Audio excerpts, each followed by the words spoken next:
got Abby in the shop again today, and she's curious once again. I got some more things. So I've made my selections. You don't know what they are. Yep. So are you I was ready? going to say, she's been walking around digging. She goes, oh, I got it. I'm going to ask about this. So I don't know what any of these things are. all right. Okay. So I'm going to let her take off. We're going to go all the way to the back. Okay.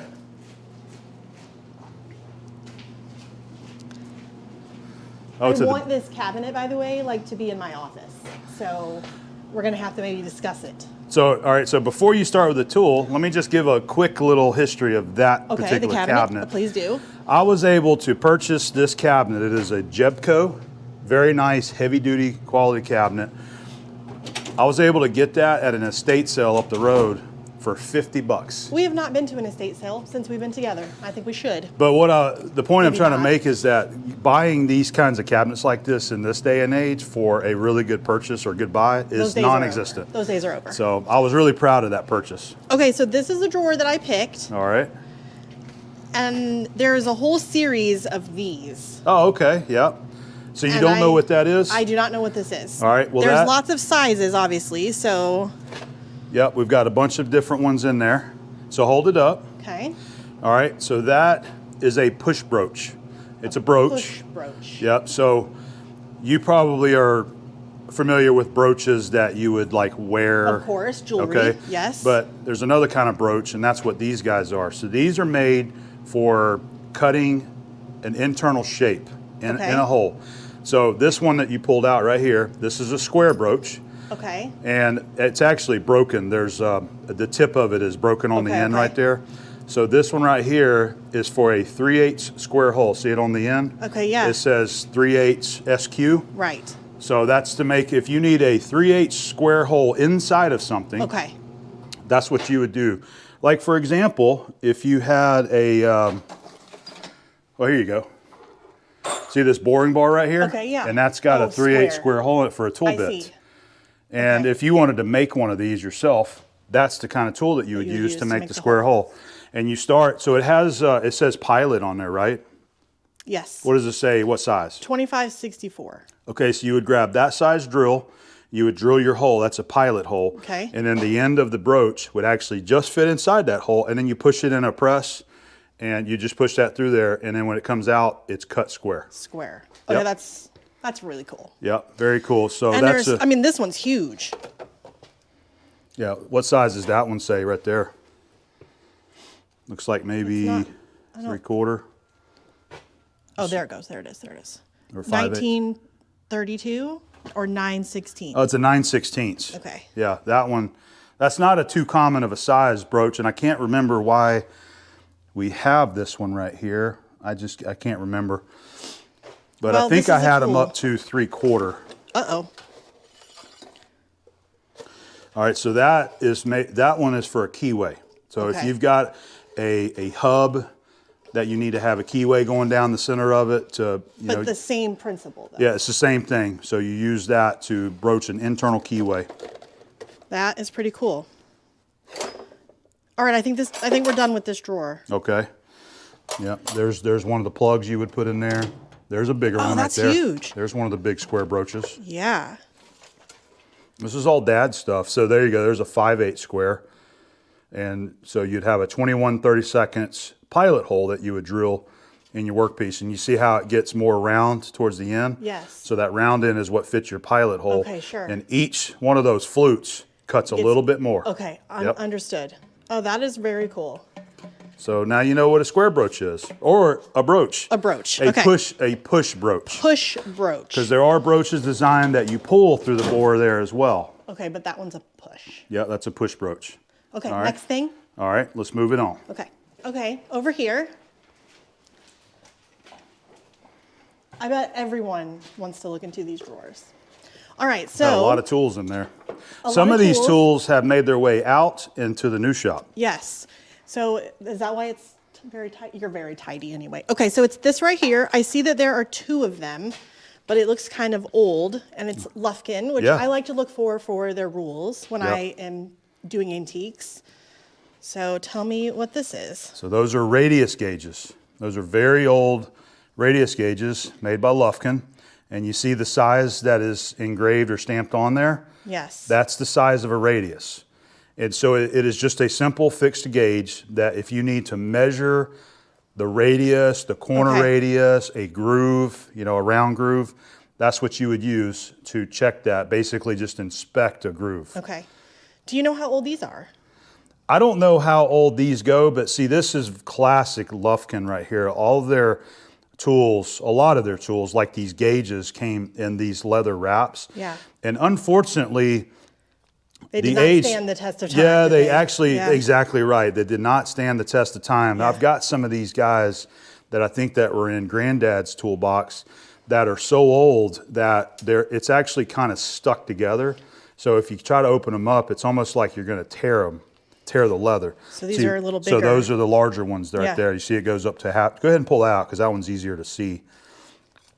So if you had a part that you were inspecting the corner radius on, you could use this corner right here. You could use that end right there. You know, if you have, you know, a convex radius, you could use that to check the radius of something. So it's just it's a radius gauge. That's very cool. And I do really like the wraps that Lufkin used, but unfortunately they're starting to deteriorate because these are, I mean, these things could be 75 years old. I really don't know how old these are. I don't know the time period that Lufkin put these tools in, but I know they go way back. Well, they do feel old, and like the stitching, you wouldn't normally see that now that way. So, all right, cool. Oops, I didn't get it right. Wait. There you go. Okay. Oh, that's cute. They had the little string so you could tie it up.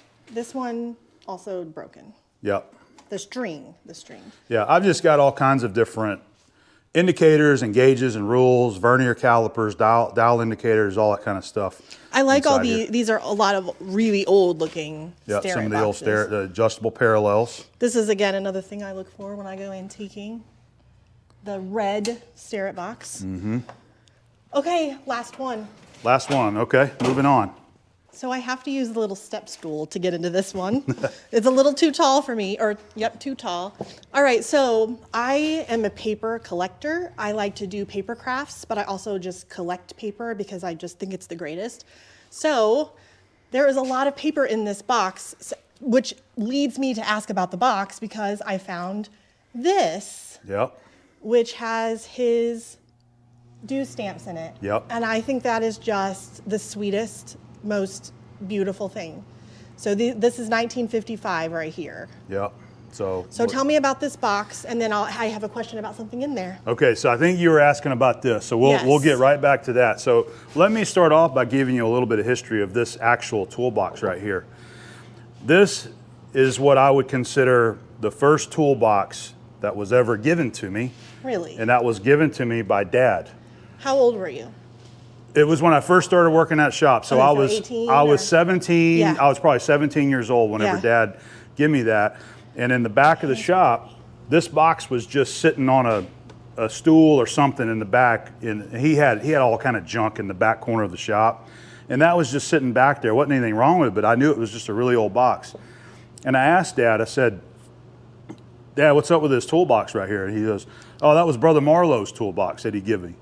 You know, Dad didn't make a big deal about anything. He was, oh, that was Brother Marlowe's toolbox, and he gave it to me when he retired. So he was, Brother Marlowe was a machinist. I see his name right there. He was a machinist, and he was a preacher at Northside Baptist Church right down the end of the street right here. And whenever he retired, apparently, he gave Dad this toolbox. So there's the card from Northside Baptist. That is incredible.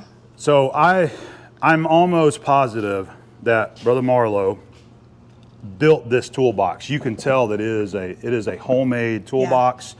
It's got this guy right here that you can pull out like all of your classic wooden tool chests. So you can put that in there and lock it up. It does fit, but it's been sitting right here for a very long time. But back whenever Dad gave me this, I took it home. So when I was still living with Mom and Dad, I sanded it all down and I painted the outside of it black. But this was a lot lighter whenever I had sanded it. And So that's been 26, almost 27 years now that all of that shop oil, the aging, has gotten back on this right here. And I used to go in it a lot. And now it looks absolutely perfect. Yeah, it's beautiful. So nothing ever needs to be done to that box. It just needs to stay. So some of his information is still in this. I left all of his stuff in there. So what was his first name? Henry Marlowe. E. Marlowe, yep. Yep. I never knew him. I never met him. I think he passed away before, I mean, maybe I was a kid. I really don't know. But he's got some good papers in there. I don't remember what that was. I'm getting it dirty with my fingers. Is that like a letter? Wow. This certifies that Henry Marlowe has made satisfactory settlement for having scraped paint off of my car in parking lot. It's like a note for an accident. Wow. That's crazy. What's the year? November 1954. Wow, that is pretty cool. I forgot that was in there. That is amazing. And what's the name? So who signed that? It looks like Gene E. Ooh, I don't know. I can't really make out what that. It's like Luckbauer, something like that. Okay, that Why don't we, after the video, let's take a picture of that so we Yes. can share it on the screen. I don't want to. I feel like my hands are so dirty It's now. okay. It's all right. I know it's a machinist box. Everything in here is dirty. Some of his charts and things, a lot of these are real common. You know, your decimal charts that most of the, the old school machinists had all this stuff in their toolbox. That is a tap drill chart, so you can spin the thing around and see what size drill you need. We should make one of these. It would be pretty cool. Because I think we can do this. Let's try. But this one, look at this one though. Yeah, that one's pretty interesting. I forgot all about that being in there. This is pretty cool. So a lot of you guys probably recognize Blanchard. They made grinding machines known for their rotary surface grinders. What this does is tell you what grit wheel you need depending on what material you're cutting. So aluminum. Here, will you spin that around a little bit to the other materials, see what was in there? Cast iron bronze. Okay. Stainless steel. All right. Nitralloy? Huh, never even heard of that. Me neither. I'm going to have to look that up. Stellite. Stellite. Go to soft steel right there, because this is something that a lot of guys. All right, so there's your grit wheels that it recommends so that you would put on your Blanchard surface grinder right there. So it just tells you what wheel that you need to have on your machine for the material. Those are handy little charts there. $250. Wow. Probably doesn't have a date on it though. The Blanchard Machine Company, Cambridge, Massachusetts. Pretty cool. Very cool. I see a Lufkin, there's a Lufkin tap chart in there as well. Yep, same thing, it's just a tap drill chart. Now as far as for the paper. As far as the other drawers, most of the other stuff in there is things, here, close this one up. Okay. Most of it's just tool bits, because when I started using this toolbox, I started putting tool bits in there that I was using. I was trying to keep up with the tool bits that I was using in the shop. Yeah. And so that's kind of what is in some of these drawers. So there's some more tool bits there. Got some files in there. And I think this top drawer has tool bits as well. And that's the only drawer that I ever put felt in. I planned on felt lining every one of those drawers, and I just never did. So a lot of these tool bits I touched up or ground, but a lot of them came from other toolboxes in the shop. I think I want to use some of these in an art project. Okay. For your office. Okay. I think that's a good way of using some of these. Obviously, if they're past their prime, you're not going to use them. I don't use them much anymore. This is more, I would consider this a heritage toolbox. Yes. So you've got some combination squares and protractors in there. What's in the box? I don't remember what is in that. Feed or Federal stock. Oh, those are pencil, the crayons. Wow, those are old. Yeah, Dad used to have these little pencils that took those red inserts there. Well, isn't that just cute? Yep. All right, well, I like this story, and I can't believe that we found These are end mills. These are mostly end mills, and what I did, like this guy right here says prop shaft. So pull that cutter out of that. I wrote that on there because when we were doing a lot of prop shafts, the keyways. It says no. Oh, because there's more than one in there. Yeah, the keyways that you mill in a prop shaft, the inside of the keyways need to have a radius. Like those tools that we just showed, the Lufkin tools, Right. you would use that to check the radius. Radius. I would hand grind and hand hone the radiuses on these end mills right here. Wow. And only use that for a prop shaft. And when I was done machining that shaft, I would put it, I would mark it on the case, prop shaft, and I put them in this toolbox. I think there's a couple of them in there that say prop shaft. But just a bunch of used end mills. Those are all just well-used cutters, stuff that you're really not going to grab and use anymore. Yeah. But that's I'm stuff glad that's it's in been the in there box. for 25 years though. Yeah, it's stuff you use. That's very cool. Yeah, I ended up putting, Dad had all of his reduced shank drills like this right here, just kind of scattered in different drawers, and I ended up putting them all in this drawer right here. Makes a good base. Because it was the thickest one. Yep. All right. So, well, I mean, I love that toolbox, and I don't know how old it is, but it's got to be old. Well, like I said, this book right here, it lists 1952 Yep. as his, so I mean, it could be from that time. Yeah, early 50s, I would say maybe even late 40s. I imagine he was a machinist before that. This may be an older, one of his later stamp books. He probably had some before that. Yeah. Yep. So 1956 were the last ones. Oh no, 1957 right there. 57, okay. Union dues, I think, is what those were for. When you're in the union, I think you have to buy your stamp. Unemployed stamp. Oh, wow. Oh, there's another one there, 55, too. yeah. Huh. I don't even know where he worked at. I'd have to kind of do a little digging to see. Well, it might say in here. Maybe not. Nope. Well, this is just awesome, babe. Well, it's good stuff to hold on to. He was 6'1". 6'1", okay. Weighed 165 pounds, aged 49. Little guy. In 1952. All of the toolboxes I have, anytime there's been paperwork, literature, those types of things, I always keep them in the toolbox and they just stay in there. Okay, look, and membership initiated, 423.42. 42, yep.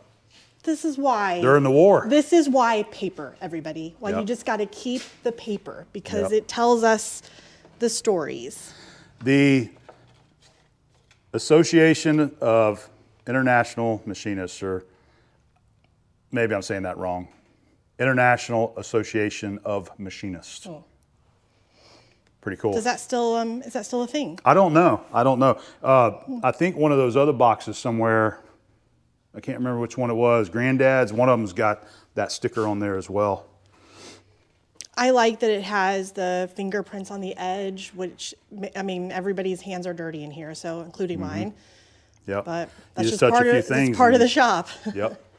Okay, well, so far this is one of my favorite things. Yeah. Well, this is going to stay with us as long as we're alive and we're around. Yes. That's always going to be a really nice box to just admire and appreciate.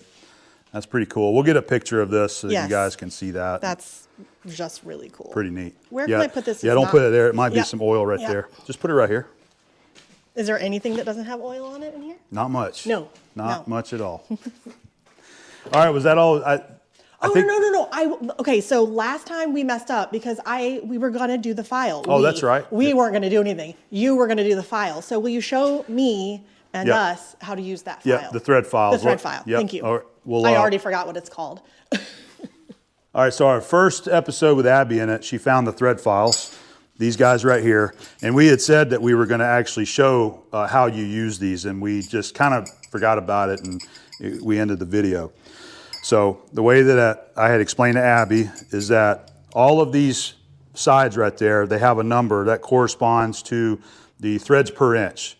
So if you have a 5/8 bolt or stud or anything with a 5/8 thread, you can take this file right here that says 11, and you can use this to file those threads. If you've got like a burr on it, if it got hit, anything like a damaged thread, you can take this file and file the thread and kind of get it filed back into shape. All right, so I grabbed a couple bolts right here just for an example.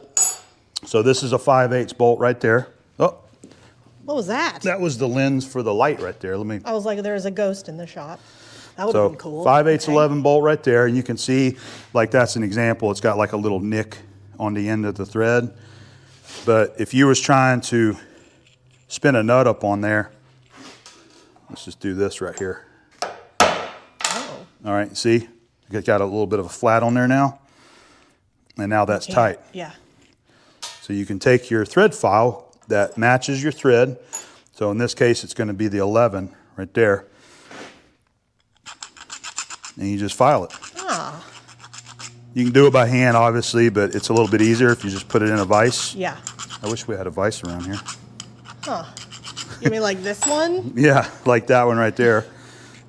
And then you can clean it up. Let's go ahead and put it in the vise right here.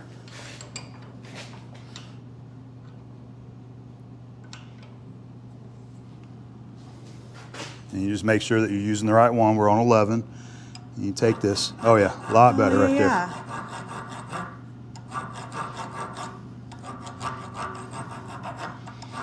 You just, that's very cool. It just lets you clean the thread up. Yeah. Still a little bit tight, but you see, now I can screw it on there. Yeah. See that? So that is how a thread file works right there. So it usually comes in pairs. So you've got a total of 16 different thread pitches with these sets of thread files covering most of your common threads that you ever come across. So it's a really handy tool to have in the box. I've used them a lot over the years. I haven't used them a lot lately, but they are definitely handy to have in a very quick helper tool if you come into a situation like that right there. It seems like one of those things that if you have that problem, or like you're trying to solve a problem, you're like, yes, I just figured it out. That's a thread file. That's what I need in my life. And I think this subject right here, I'm trying to find the 11 again. I think this subject would actually be, I've got some other really cool, interesting thread repair tools, and I think that might make another good episode. Well, I think you should do it. Is an episode dedicated to thread repairing tools like this. So not this thread file, but I got some other ones that we can pull out of the box. Well, this is the kind of thing that people don't really show. They do it and or people use them and they don't really explain what it is. Exactly. See that? So we just fixed that up right there. Yeah. So, all right. Thread files. Awesome. Sorry about missing that on the last episode, but now we covered it. So pick you up a pair of these for the box. I was thinking that I'm like always trying to find things that I don't know what they are, but that's like half of the shop. Yeah. So in the comments, I've been reading the videos. I've been reading the comments from the videos, and let me know if there's something in here that you're like, I don't know what that is. Just tell me, because I don't know what that is either, and we'll talk about it. So yeah, that's a good idea. I like doing these. I like learning about the stuff in the shop. It makes me feel, I already feel connected to you, but it makes me feel connected to the shop. So I really like that. Well, make sure that you drop comments down there. We had a really good response in the first video you were in. We did. And let us know if you like this. Yeah. Maybe you guys seen something, because we're kind of panning around, and I've got a lot of tools in here. And it doesn't have to be something that you don't know. There is a story to almost every single thing that I point out in here, which I think is just really special about this shop. So, there's not a single thing in here that he doesn't go, oh yeah, I got that at the flea market, or, my granddad, blah, blah, blah. So anything that you see that you want to know more about, just let us know. That's one of the things I'm liking about it. So we're not just going over to the box and picking out a tool. No. It gives me an opportunity to tell you guys where this came from, or the history of it. That's exactly right. That I know and of. we revealed history today with the previous owner. And I think we want people to continue this craft. And these are the kind of things that I think help do that, because, it's a lot of years a machinist. Well, I got a feeling that they're going to enjoy this one too, hopefully, and we'll probably come back out and do this again. This is really cool. You want to come out and do it again? I want to do it a lot. I kind of enjoy you picking out specific things, and then I get to you get to learn about a tool. The viewers get to kind of learn a little bit more of the heritage of the shop. I was going to say, I don't know if I choose anything that's cool or fun or anything, but, he's like, choose something that you don't know what it is. I'm like, where can I turn? How about this? So. Well, I'd like it. I'm serious. She come out here and I'm like, okay, just walk around and just pick out some things, remember where they're at, and then we'll fire up the camera and go to them and talk about those. Well, honestly, I need an entire tutorial on the difference between cutters and inserts, and there's all these words, and I know they make sense to most of you. So lots of good ideas for future episodes of Shop Talk and Tool Talk. Yes. Absolutely. So, but like I said, let us know if there's something you want to see. All right, guys, I hope you enjoyed. We'll see you on the next episode. A file. Is this a file? It is. It is a file. Thanks.